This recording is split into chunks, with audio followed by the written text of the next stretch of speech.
Hello friends, it's Matt. Thanks for joining me here this morning, evening, wherever you are today. I ended up putting a lot more research and work into this than I initially anticipated.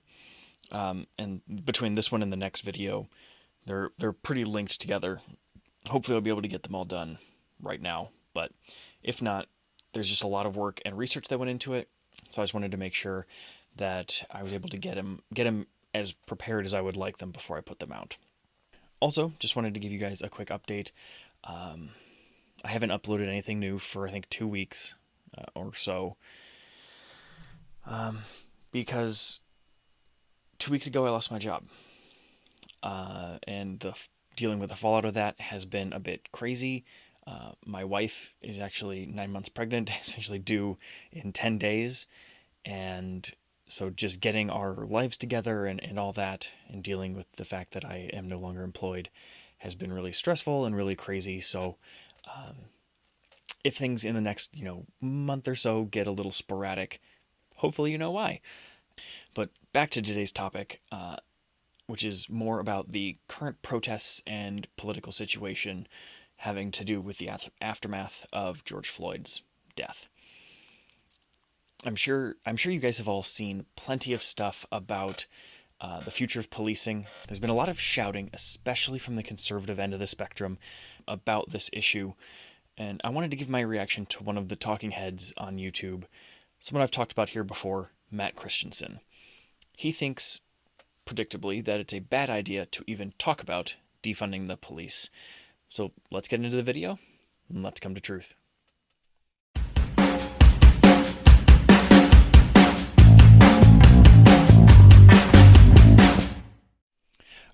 So, here we go, guys.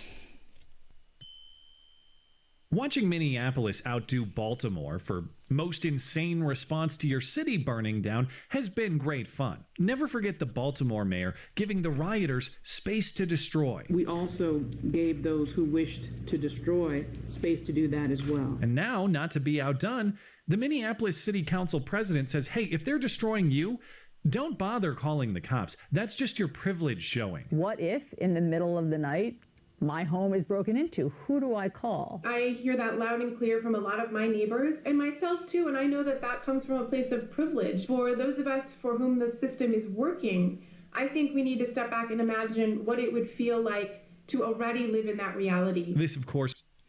So, great image there, Matt. I'll back up to spare you the embarrassment. What she's talking about, one, it's a loaded question.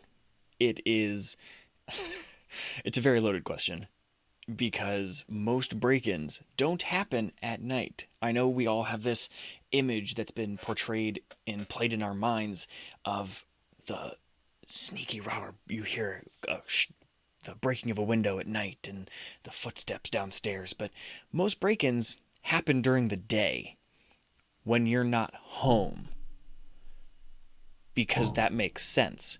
I mean, think about that for a second. If I'm going to break into someone's house, if I'm going to break into your house, am I going to do it when I know you're home or when I know you're not home?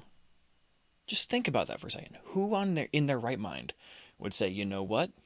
I'm going to break into this house in the middle of the night when all occupants are going to be home, presuming you don't work a late shift, versus I wait for them to go to work and then do it. So that's just stupid question. It's a bad question. We need to be calling out bad questions. It would feel like to already live in that reality. This, of course, part of Council President Lisa Bender's new commitment to defund and dismantle the Minneapolis Police Department altogether, an announcement she made through CNN on Sunday afternoon. And here we go. The misinformation and disinformation, it's either intentionally misleading or ignorance, and we'll get to that again in a minute. But no one is looking to dismantle the entirety of the police force. No one I've talked to says there is no need for an armed responder in any case.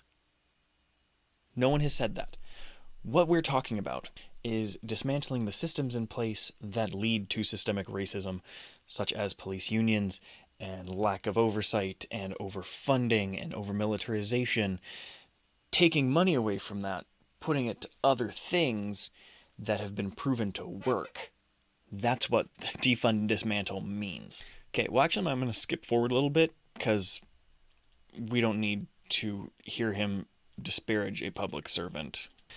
This. All right, let's get the messaging clear here. She was never able to explain clearly what this defund and dismantle plan actually looks like. Ilhan Omar says just destroy the police department outright, and like magic, something new will grow in its place. The Minneapolis Police Department is rotten. And so when we dismantle it, we get rid of that cancer and we allow for something beautiful to rise. And that reimagining allows us to figure out what public safety looks like for us. And Lisa Ben. And so I'm sure what his problem is that it's not what we're used to. I have to break it to you, Matt. It's gonna be different. And what we reimagine is not anything we can imagine. It's specific things that have been shown to work by people who are actually trained to do the job, not an armed guard with 2-3 weeks at most of de-escalation or mental health training versus, see that, did she say anything?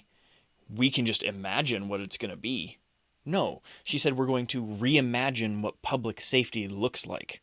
Reimagining what public safety looks like means imagining a world in which police aren't responsible for everything. We reimagine a world where we can address problems that are existent, not address problems with more boots and guns. That hasn't worked. So we need to take a step back, remove ourselves from the current situation, and reapply what we know and try something new, because what's working right now doesn't work. Bender borrowed similar language. If you destroy the police department, what comes next? I don't know. That's up to only the limits of your imagination. Work with our community over the next year to imagine what that looks like. A community process to help reimagine public safety, reimagine what public safety looks like. A lot of us were asked if we could imagine a future without police, and I answered yes to that question. Okay, well, good luck with replacing your police with John Lennon lyrics, but I don't share your optimism. Even if the current system is imperfect, there is an infinite list of approaches with worse outcomes, and chances are making it up as you go along is almost certainly one such entry. I listened to all 4 interviews this woman did on CNN in just over a 24-hour period between Sunday and Monday. And there's no real point in breaking down her vision for what replaces the Minneapolis Police Department. There isn't one. It's just generally take money that was budgeted for police and redirect it elsewhere. So you get it. That's the whole thing. That is the entire point of the movement. So you do understand the movement, you're just going to intentionally misrepresent what they're saying. Because that's the whole thing. It's take money away from the police and put it other places. That's defund and dismantle. Maybe defund and distribute is a better interpretation. Dismantling is the part where we reduce the power of police unions and qualified immunity, break up the white supremacy tinged issues with the police. That's the dismantling part. Defund and distribute is the main point. If you reduce the need for cops, because I'll get into this later. I'll get into this at the end with my final note. We've already started to shift those responses away from an armed police officer to these other community resources. And that's what I think about when I imagine where we're going forward in Minneapolis. The plan is not replace the police with a specific alternative. The plan is replace the police with feelings. So as I was watching, I stopped caring what defund and dismantle actually means because it means nothing. And I wish I could say I was surprised that a guy with a wooden American flag on his wall thinks that therapy and mental health is stupid and just feelings. And let's be clear. When he says feelings, he means feelings that are not anger and aggression. Because he's fine with those feelings, because that's what men do. They have manly feelings. What he's talking about is vulnerable feelings. Feelings of helplessness, of sadness, depression, anxiety. Feelings that are not traditionally manly feelings. And why on earth would we want a counselor, a marriage counselor, a therapist, a mental health expert to go to things like domestic disputes, to go to things like the R word? Because I'm not going to say it because YouTube penalizes that word. But when somebody is R-worded, why is it that we don't send a straight-up therapist to help them? They don't need a cop to show up at their door. What they don't need is an intimidating presence coming into their lives, into their house, and essentially, for most times, telling them that it's their fault and there's nothing that the police can do, which we'll get into. Yes, why would we want people to make the situation better instead of somebody who's gonna make it violent? I became more interested in the question of why. What are the premises that form the reason to make this move? I can tell you, the police don't work. The police don't do their job because we're asking them to do too much. But let's see what you think it is. From the obvious knee-jerk and tear-jerk response to George Floyd. These are the more...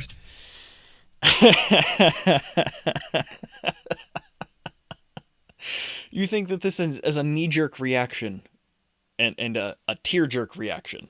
Of course, again, going back to the not manly feelings. It's not a manly... Oh, hold on. Don't worry. It's a joke.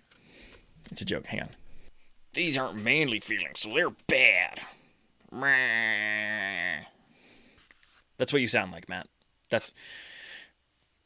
Somebody was murdered by the police, and it's just a reaction to get things to change. And that's bad. Yeah, that's bad. That's what you sound like. Anyway, let's get back to this crap. Subtle details of these interviews a layer below the viral clips, but they're very important. When you listen to them and you vet them, it's clear these aren't just pie-in-the-sky ideas. These are pie-in-the-sky ideas built upon a foundation of lies. Lies. Okay, yeah, this is the thing that sent me over the edge, because I did some research. It's probably not going to be this video, but I looked into just Minneapolis to see what bed of lies that this was built on. It's not. As I was listening, the premises Bender was using just didn't make sense. She was saying simultaneously that the police in Minneapolis don't keep people safe. Our police department is not keeping every member of our community safe. Right? Did you hear the difference there? Did you hear the difference in the words that were used? He said, the people of Minneapolis, that the police are not keeping people safe. People. Referring to anyone. He said the people of Minneapolis. Let's hear that again. Didn't make sense. She was saying simultaneously that the police in Minneapolis don't keep people safe. Don't keep people safe. Inferring all people. He's saying the police of Minneapolis don't keep people safe. People. As in any person. Let's hear what she actually said. Our police department is not keeping every member of our community safe. Right? I'll let her keep going. Now our police department is not making our community feel safe. And there, by taking out one word, Matt Christiansen becomes... hang on. Matt Christiansen becomes Sir Matt, Slayer of Strawmen. By taking out the word every, you have removed the intent of what she's saying. You've removed the classifier for what she's saying. You've taken it from they don't make every member of our community safe, meaning every single person does not feel safe, they are not being treated equally, to you saying a general, people aren't safe. The problem is there's a very big group of people who do feel safe. It's the whites. Let's get back to the video. I'm sorry, I keep going on these tangents. It's just pissing me off. Right now, our police department is not making our community feel safe. And that people in Minneapolis are calling 911 for reasons that don't require police. We did a big analysis of 911. So this is the part of the video that I wanted to really get a good response on. This is the big chunk, the big argument that he has. So I'm going to let this play till I think the end of this argument before I respond to it again. Why are people in Minneapolis calling for help, and what do they need? And we found that people need mental health services. They need health services, EMT, and fire. Well, if you don't need the cops and you don't call the cops anyway, then why would people feel unsafe? There's no danger in that scenario. You live in an apparent utopia world where the police are all but unnecessary anyway. Okay. I wanted to let it go, but that's what she's saying. They are calling the police. They're calling 911 for things that don't need it, but they are being done. But the trouble is, there is, of course, danger in this scenario, because everything she just described is totally made up. I don't have polling data on whether Minneapolitans feel unsafe or not, but they have good reason to, and it's not because of the police force. According to recent FBI crime data, Minneapolis ranks 16th in American cities by violent crime rate. That's pretty damn good. Let's just, let's just pause here. 16th is not bad. I mean, you look at fucking Anchorage, Alaska, Milwaukee, I believe is probably smaller than Minneapolis. Memphis, Nashville. But then they get like fucking Anchorage. Sorry, I'm swearing. You look at it. You're right. You're ranking in the top. You're in the top 20. If you're ranking below Alaska, I think you're probably pretty good.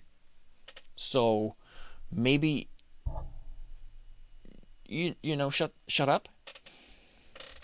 Many cities that all of them break down the stats by specifics. 4th and 9th among major city events that nobody's calling 911 for the cops, as she claims. I don't care how much. And again, here's another straw man that he built. He's saying that no one is calling the cops. All right. Let's see what he says again. Makes sense that nobody's calling 911 for the cops. Nobody's calling 911 for the cops. No one said that. No one said no one's calling 911 for the cops. What she said, I know you may not listen because you're so Fox News'd up, but what she said was people were calling 911 for things that did not need cops. Not that people weren't calling 911 for the police. So take your straw man and move it aside. There's nothing for you to kill here. You're just building up these little toy arguments and knocking them down with your big boy muscles. As she claims, I don't care how much you distrust the police. You probably distrust a rapist or a robber more, and I bet you're picking up the phone in such a scenario. But here's the deal. Do police do anything for robberies? No. Unless the person's in the building still, the police can't do anything right away. So there's no need to call and have a uniformed officer come to your house, place of business. We'll get into this another time. Because again, I looked into all of this stuff. He's full of crap. He doesn't actually know. He either knows what he's talking about or he doesn't. We'll talk about it. So he is going to now talk about a bunch of stuff where he doesn't believe her and tries to use data, but we'll talk about that. He shows a lot of fancy graphs and numbers without really understanding or explaining what they mean. But, he's a big boy. So he's going to he's been talking about this study that talked about 911 and how he doesn't believe it and blah, blah, blah. but I wanted to cut in here because he's about to say something that I think is super interesting, and we'll break it down in a little, just for a second. Not less. Last August, a poll of Minneapolis residents found 63% of respondents in favor of adding additional patrol. So here's the deal. He's going to say this 63% of respondents. I have some news for you. Minneapolis is like 68% white. So, yeah, sure. I'm sure they don't care. 'Cause they're white. Let's move on. So, all right, we're going to pick up here. He's finished most of his points, and we'll get into some stuff. There's only about a minute left, so let's do it. Why the police chief asked for such an increase last year. But this made-up delusion of a fantasy world where more funding for rainbows and unicorns will stop the crime is why the mayor and the city council rejected his efforts. So here's another straw man he's doing, and it's the rainbows and unicorns, and it's the same shit as the feelings will fix it. It's not accurate. It's not rainbows and unicorns. It is literally, you are saying, addressing the need for crime to happen is stupid. Because you're saying that taking money away from police and putting it to helping people find jobs and good jobs, helping people have shelter, meeting people's basic needs physically and emotionally and mentally is rainbows and unicorns. So you would rather have a police state of suppressed populace who are massively unhappy while, let's just say, white people benefit. You want white people to be the beneficiaries of you suppressing the minority population. If there's more of you and the police work for you, you don't have to worry about anything. But let's talk again how you're not a racist, and you're not a classist, and you're not an in. And Council President Lisa Bender asked at the time, how could the city and its residents afford such a plan? Very interesting, because she now says the city can afford to micromanage every aspect of your life. Every single member of our community have that safety and security that they need, that have that housing, that healthcare, that education, all of it together. The city just... It's almost like we know what causes crimes. It's almost like we know what causes crimes and we know how to prevent it. But you're right. Let's talk more about police. Let's hear it again, because I want, this is the good stuff right here. Because she now says the city can afford to micromanage every aspect of your life. Every single member of our community have that safety and security that they need, that have that housing, that healthcare, that education, all of it together. The city just... Yes. Sorry, I gotta put it back on. So they're gonna give you healthcare, a place to live, education, opportunities for social mobility, and that's bad. It's bad. It's bad. Don't let them do good things for everyone. I'll put this down now. That's what you sound like, Matt. You sound like if micromanaging people's lives is giving them opportunities for social mobility, and you're against that, you're a classist. Just saying. Can't afford to protect your right to it, which of course is the only legitimate function of government. We talked about this. Protecting anything is not the only function of government. That's not even close to the point of government. It makes sense that you think that because you are white, but that is not and has never been the only point of government in history. And here's the thing. If everybody has stuff, nobody will want yours. Do you understand that, right, Matt?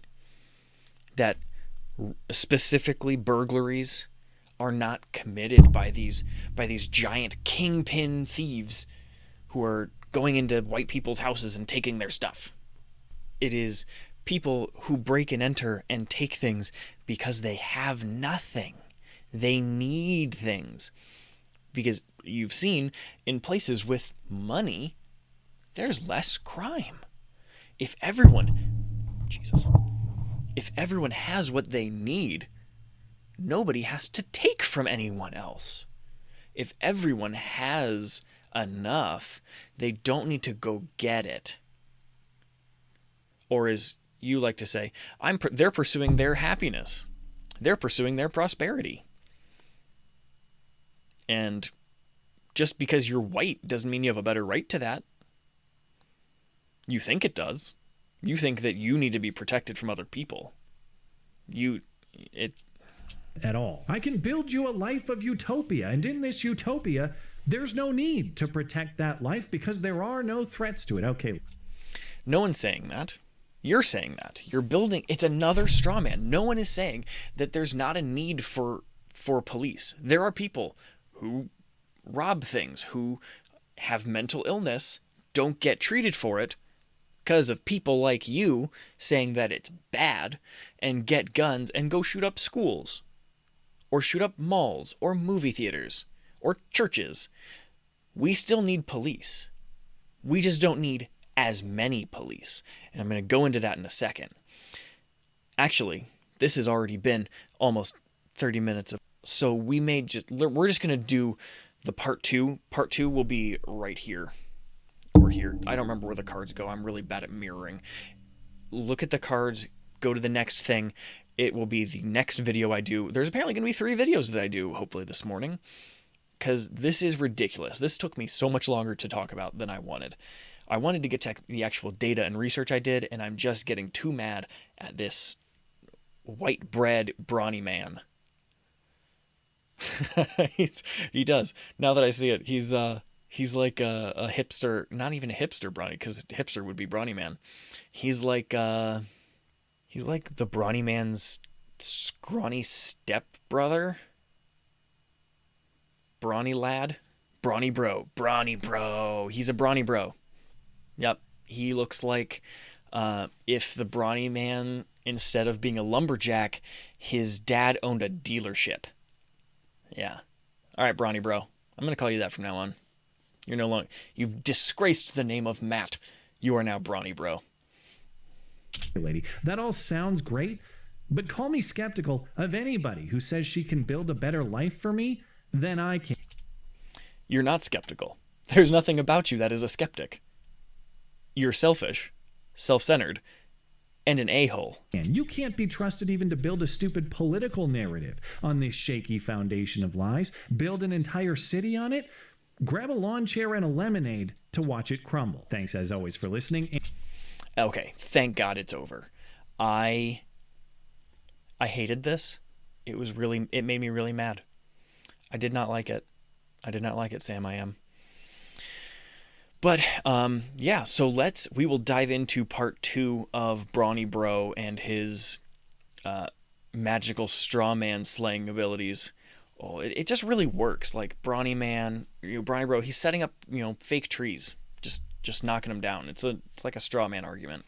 Like, he's so good at, and conservatives in general are so good at creating these fake, crappy narratives of these straw man arguments that sound good because they're so confident in themselves. They're so confident that they can make you believe, if you're not paying attention, if you're just listening to what they're saying, you can believe it's true really easily. That's why Fox News is a thing, because they are so convicted in what they're saying that you're just like, oh, well, I mean, if they're lying, they couldn't possibly lie and sound this confident. It's this mentality that if you just say it, that if you're so confident in what you're saying, people will believe you. And that's what happened. Like, that's why this guy, how many freaking subscribers does he have? It pisses me off to even see it. He has 211,000 subscribers. Help me beat him. I want to get to more subscribers than Matt Christiansen, because he's just He is Brawny Bro, the slayer of straw men. He just builds these, he takes word, you see what he does. You see what he does. He manipulates words, he takes words out, he adds words in, he twists them in a different way to make them sound dumb. And then it's like, well, of course this is stupid. But you're not actually arguing the point, because your argument has no merit. Your argument is racist. Your argument is classist. If you actually addressed the arguments that are being displayed and actually looked at data and understood what you're talking about, you'd have nothing to stand on. You want to talk about a foundation of lies. You literally spent this 10-minute video building up straw men so that you could knock them down and sound and look real cool.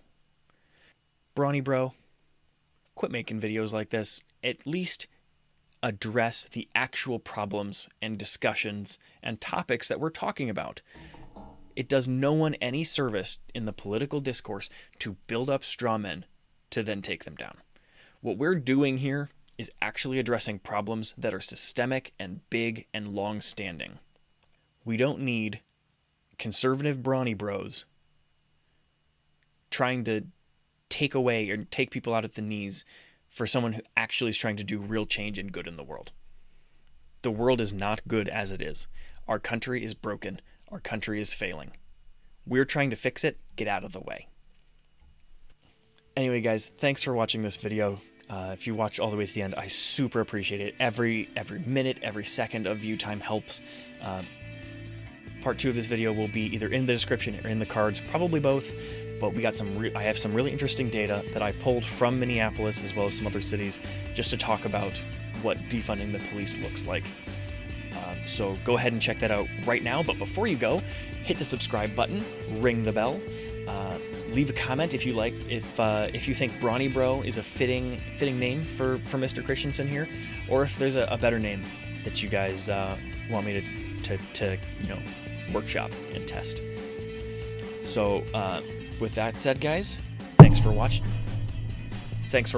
I'll see you next time we come to truth.